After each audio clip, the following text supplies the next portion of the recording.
willing to change your mind if you hear the Egyptian and the Arab plan end of the month?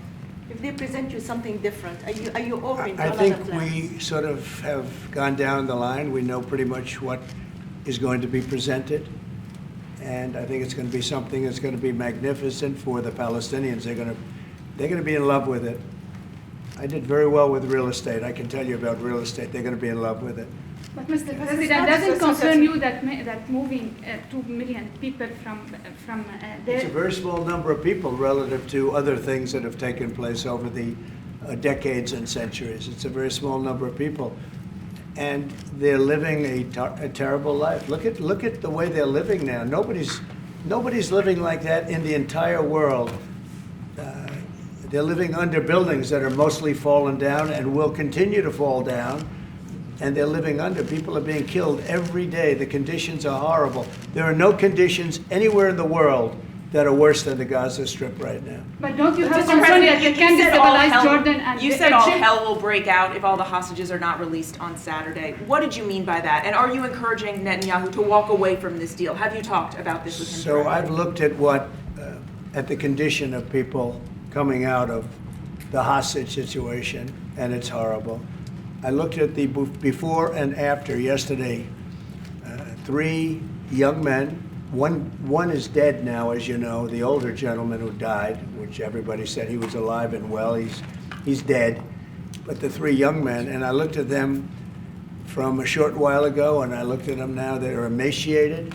They look like Holocaust survivors. They looked, they'll get better, but they're in rough shape. They were treated really badly, and we've heard things from them since.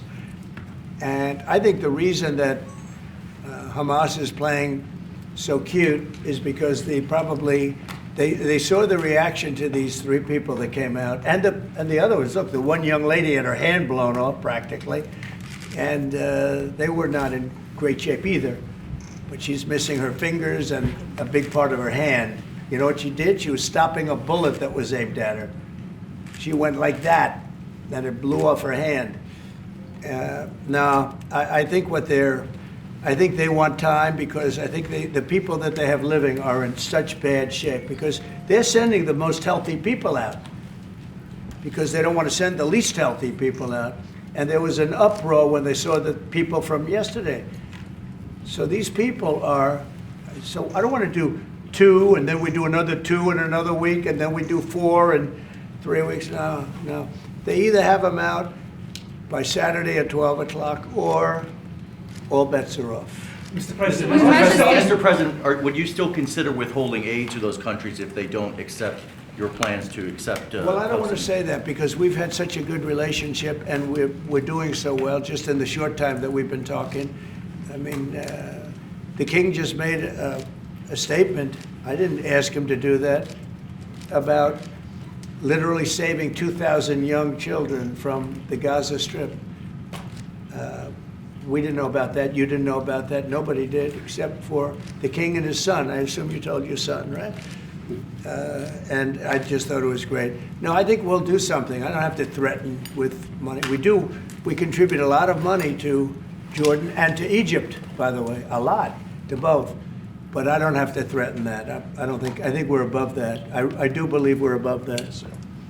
Would you consider other countries, not Jordan and Egypt? There was talks about Indonesia, Albania, other places. Yeah, sure, we would. And we have other countries that want to get involved.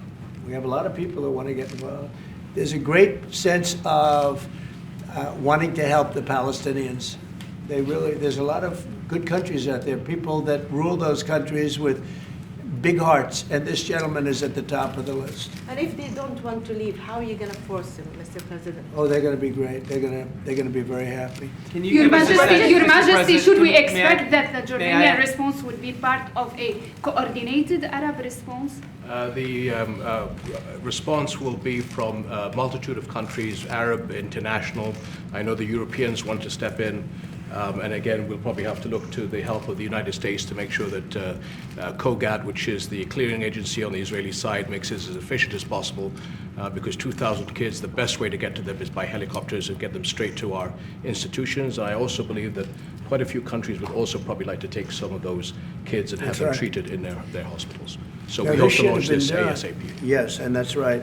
This should have been done by the Biden administration, but, you know, they didn't do anything. They didn't know what the hell they were doing. So this should have been done by the Biden administration.